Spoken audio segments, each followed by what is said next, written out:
अस्सलामुअलैकुम, मैं हूं ज़ीशान खिज़र। उम्मीद है आप सब लोग खैरियत से होंगे। अब तक इस कोर्स में हम लोगों ने लास्ट लेक्चर के अंदर जो सीखा वो थे कुछ फॉर्मेटिंग एलिमेंट्स के फॉर्मेटिंग एलिमेंट्स हम लोग किस तरह से डालते हैं। और आज जो हम सीखेंगे वो है कि कोटेशंस, अगर हमारे पास कुछ कोटेशंस आ जाती हैं तो उन कोटेशंस को वेब पेज पर किस तरह से शो किया जाता है इन्वर्टेड कॉमास के अंदर। और इसके साथ साथ अगर हम किसी एक्सटर्नल सोर्स से जैसे किसी वेबसाइट से या किसी बुक से कुछ कंटेंट लेते हैं तो उस कंटेंट को किस तरह से शो कर सकते हैं।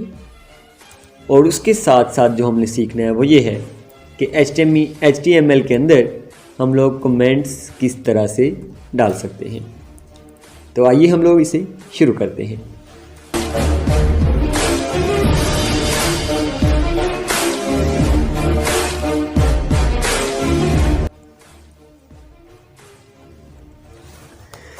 तो एक दफ़ा फिर से हम लोग अपने एडिटर में मौजूद हैं जहाँ पे हमारा पेज बना हुआ है और इसमें टाइटल में इस दफ़ा मैंने कोटेशंस डाल दिया है क्योंकि हम लोग कोटेशंस पे काम करने वाले हैं। तो देखते हैं कि हम लोग किसी भी कोटेशन को किस तरह से लिखते हैं। फॉर एग्ज़ाम्पल मेरे पास एक कोटेशन है, हम लोग यहाँ पर लिख देते हैं Ali is hard working boy, ठीक है। और उसके बाद इसके बाद मैं ही believes in things। और इसके बाद हम लोग यहाँ पे एक कोटेशन डालना चाहते हैं। वो कोटेशन जैसे कि hard work is the key to success, मगर यहाँ पे हम छोटी सी मिस्टेक कर गए हैं, इसको हमें पैराग्राफ टैग के अंदर लिखना है।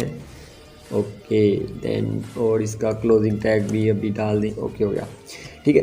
अब Ali is hard working boy he believes in sayings, वो कुछ एक कोटेशन है उस पर बिलीव रखता है। वो कोटेशन क्या है, मुझे उस कोटेशन को यहाँ पे पुट करना है। तो इस कोटेशन को मैं यहाँ पे कैसे रिप्रेजेंट करूँगा, उसके लिए मुझे क्या करना है, जब भी किसी कोटेशन को आपने लिखना है हम लोग क्यू का टैग देते हैं, ठीक है। क्यू मीन कोटेशन, और इस क्यू के टैग के अंदर हम लोग जो भी लिखेंगे वो एज ए कोटेशन रिप्रेजेंट होगा। जैसे मैं लिख देता हूँ हार्ड वर्क इज की टू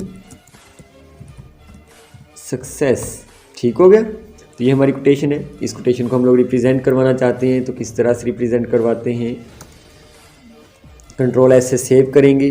सेव करने के बाद हम अपने ब्राउज़र में आते हैं, यहाँ पर इसे रिफ़्रेश करते हैं और अभी आप देख सकते हैं ये जो हार्ड वर्क इज़ की टू सक्सेस है आपके सामने क्या हो रहा है, कोटेशंस के अंदर शो हो रहा है, डबल कोट्स के अंदर शो हो रहा है।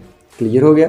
अब जो दूसरी चीज़ इसके अंदर हम लोगों ने लेनी है वो ये है कि जब हम लोग किसी एक्सटर्नल सोर्स से कोई पैराग्राफ लेते हैं तो उसको हम लोग किस तरह से जाहिर कर सकते हैं। यहाँ पर हम लोग एक लाइन ड्रा कर देते हैं हॉरिजॉन्टल टैग देकर, और उसके बाद हम लोग अपने क्रोम ब्राउज़र को ओपन करते हैं। यहाँ पे हम लोग जैसे कि कोई सा भी एक ले लेते हैं, फॉर एग्ज़ाम्पल पैराग्राफ ही लिखते हैं हम लोग, उसे सर्च करते हैं और सर्च करने के बाद हमारे सामने ये विकिपीडिया का एक पैराग्राफ आ गया। इसको हम लोगों ने यहाँ से कॉपी कर लेते हैं। कॉपी करके हम लोग वापस अपने एडिटर में आते हैं और अब मैं चाहता हूँ कि ये जो पैराग्राफ है, क्योंकि मैंने विकिपीडिया से एक एक्सटर्नल सोर्स से लिया है तो ये एक एक्सटर्नल सोर्स के कंटेंट के तौर पर मेरे सामने शो हो। तो इसके लिए मैं क्या करूँगा, मैं यहाँ पर एक जो टैग दूंगा वो होगा ब्लॉक कोड। क्या होगा, ब्लॉक कोड, ठीक हो गया। BLOCKQUOTE, ठीक हो गया। तो ये जो ब्लॉक कोड का टैग है इसको हम लोग यहाँ पे यूज़ करेंगे और इसे यूज़ करके हम लोग इसके अंदर उस पैराग्राफ को पेस्ट कर देते हैं, ठीक होगा। जब हमने इसमें पेस्ट किया इस पैराग्राफ को तो अब ये किस तरह से शो होगा आपके पेज पर, उस पर हम लोग एक नज़र डालते हैं। हम लोग अपने एडिटर में आते हैं, इसे Ctrl+S से सेव कर चुके हैं। आने के बाद से हम लोग रिफ़्रेश करते हैं और अभी आप देख सकते हैं ये हमारे पास ये जो हमारे वेब पेज का है वो साफ पूरे का पूरा शो हो गया एक एक्सटर्नल सोर्स के तौर पे। जो नॉर्मल पैराग्राफ होता है वो क्या होता है, वो यहाँ से जैसे ऊपर वाली आप लाइन में देख सकते हैं शुरू से स्टार्ट होता है, मगर जब ब्लैक कोड के अंदर हम लिखेंगे वो पेज के सेंटर में, दोनों तरफ से सेंटर के अंदर शो होगा। क्लियर हो गया। तो इस तरह से ब्लॉक कोड का टैग यूज़ करके आप क्या कर सकते हैं, कोई सा भी जो एक्सटर्नल सोर्स का कंटेंट होता है उसे अपने वेब पेज पर डाल सकते हैं।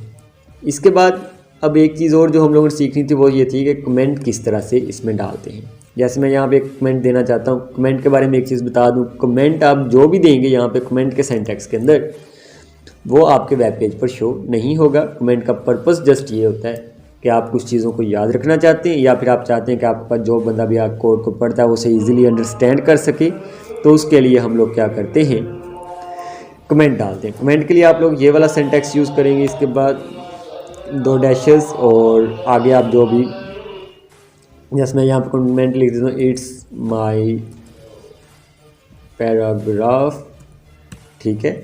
उसके बाद फिर 2 डैशेस और क्लोज कर देंगे। तो ये जो मेरे पास है ये क्या है, ये कमेंट है, ठीक हो गया। कंट्रोल एस से हम लोग इसे सेव करते हैं। ये उल्टा हो गया थोड़ा सा, इसे हम लोग ज़रा दोबारा सेट कर लेते हैं। अभी ये ले, ठीक, कंट्रोल एस से सेव करते हैं। और अभी आप देखेंगे कि ये वाला जो है, इससे मैं इसे रिफ़्रेश करता हूँ और आप रिफ़्रेश करने के बाद देख सकते हैं इस पर कोई फ़र्क नहीं पड़ा है। क्लियर हो गया। तो इस तरह से हम लोग अपने एडिटर के अंदर कमेंट्स को डाल सकते हैं, ठीक है। उम्मीद है आप लोगों को इस सारी चीज़ों की समझ आ गई होगी और आपने इस चीज़ को एंजॉय किया होगा।